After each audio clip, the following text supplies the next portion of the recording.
All right, 49ers update here from the facility. The MRI results are now public. Talanoa Hufanga has torn ligaments in his wrist, and he's going to miss at least a month. He may head to injured reserve. So the rookie safety, Malik Mustafa, will start in Hufanga's place alongside second-year man Jair Brown for Thursday's critical game in Seattle.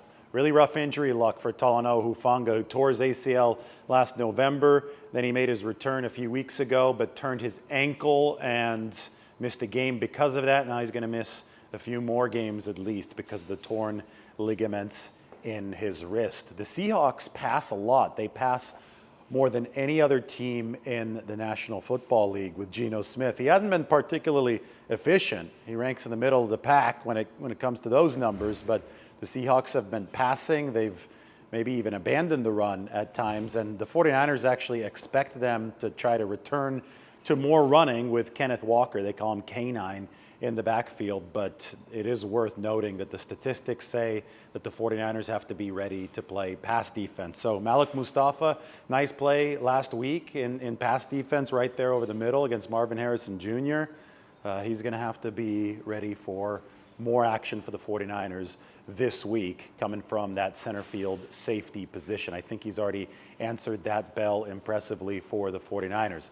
Then you look at Charvarius Ward, who has been Mr. Coverage against the Seattle Seahawks. In fact, in the past, Kyle Shanahan has swooped in, this was last year at Seattle, and said, Mooney needs to be covering DK Metcalf the whole game. He needs to be trailing him, following around in-man coverage, and it paid off big time for the 49ers because he did shut down DK Metcalf. Ward today at his locker said that he used to be on the receiving end of some trash talk from DK Metcalf, but he quickly earned the Seattle Seahawks receiver's respect, and now DK has been relatively quiet when going up against Charvarius Ward. A potential issue here for the 49ers, though, is that Charvarius Ward is dealing with some sort of knee injury. He's been on the injury report with a knee injury, and that might explain why he's playing more poorly this year than he has in the past.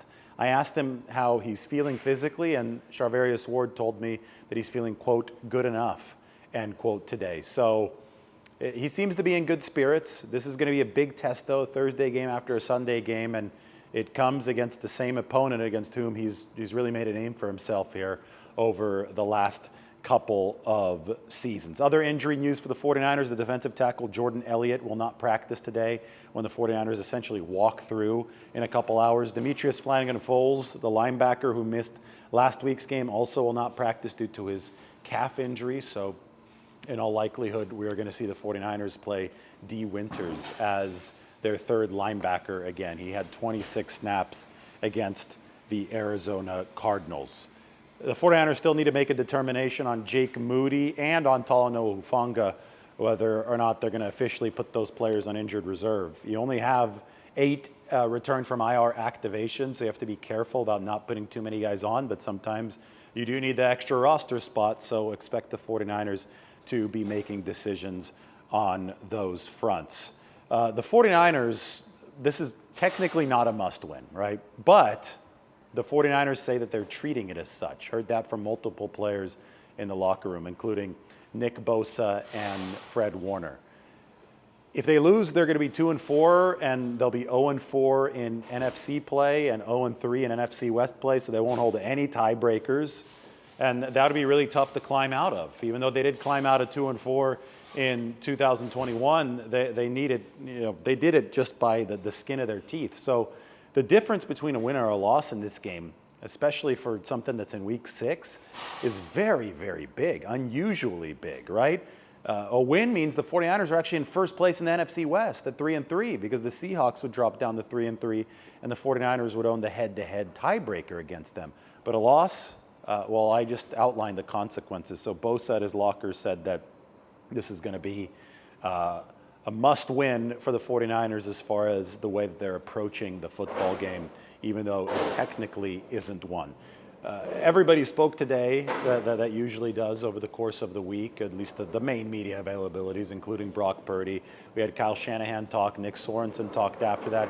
Sorensen has been a topic of discussion because Robert Saleh got fired by the Jets today. I've already reported, you can watch the other videos, that Robert Saleh is very likely just going to take a vacation here with his family, and because of likely offset language in his contract, he's definitely not incentivized to return to another coaching job right away. The 49ers do need to give Nick Sorensen and his defense some runway, and that's the way that they're going to operate in this situation. I know fans are on edge right now. Everybody's like, oh, we'll bring Robert Saleh back. Well, it's not that simple if he's not incentivized to do it, if the Jets are still paying his contract. And the 49ers defense hasn't been all that bad actually so far. They're number 12 in EPA. They finished number 10 in EPA last season, and they are still very early in this process. In fact, Kyle Shanahan today said that he really likes the job that Nick Sorensen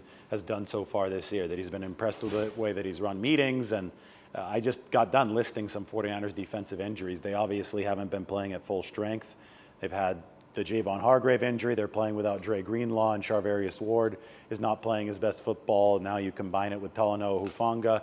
Well, I'm sure that we'll see a chance for Nick Sorensen to prove his mettle as a defensive coordinator as he grows into this role, just like D'Amico Ryans had to grow into the role back in 2021, just like Robert Saleh himself had to grow into the role over his first few years with the 49ers. Also got to see Matthew Wright today. It's the 49ers' new kicker to replace Jake Moody while Moody is on injured, or well, we'll see if Moody does land officially on IR, but while Moody's out with the high ankle sprain, Matthew Wright, who was with the 49ers for 5 days back in 2023, is back in the locker room. Said that he got a call from his agent on Sunday night, flew out as quickly as he could from Tampa to the Bay Area, tried out alongside 3 other kickers on Monday, so that was yesterday, and he's officially signed to San Francisco today.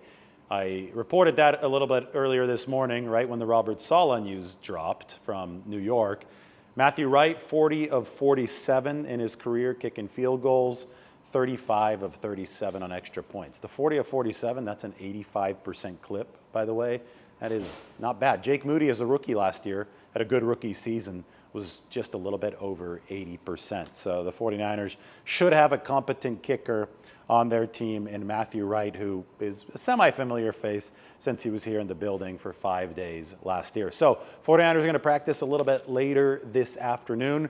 Now I'm going to be able to take you into the locker room where, by the way, you'll notice here, Fred Warner was wearing a Jerry Rice, Terrell Owens shirt. And it just so happened that he did his media availability, Warner did, right by Tariq Owens' locker.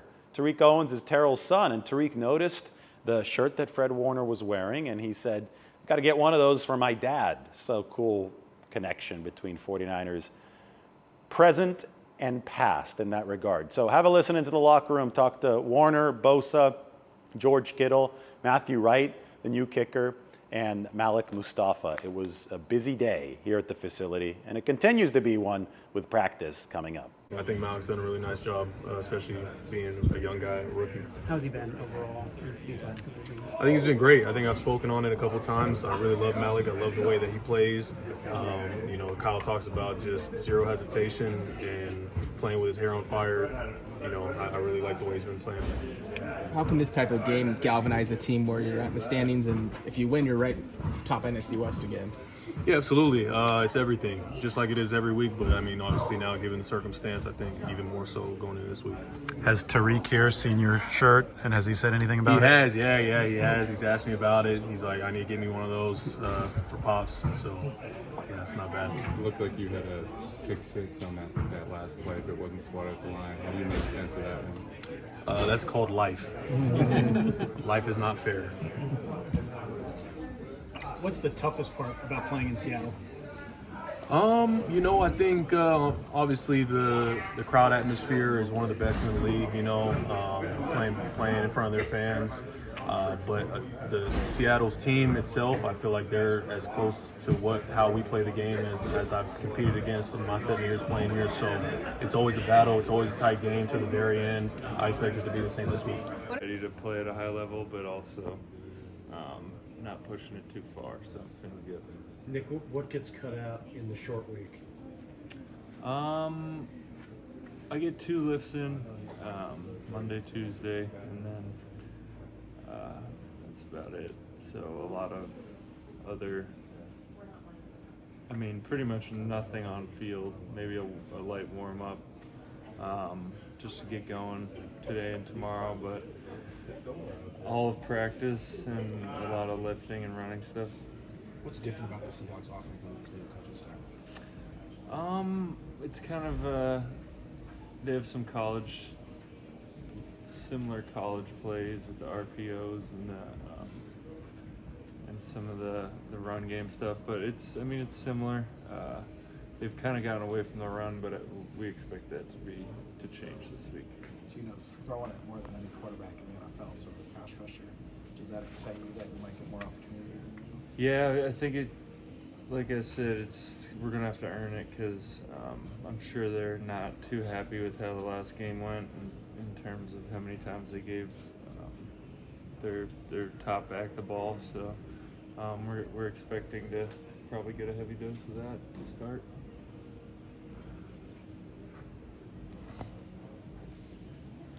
Thanks, Nick. Thanks. Thanks, Nick. Thank you, Nick.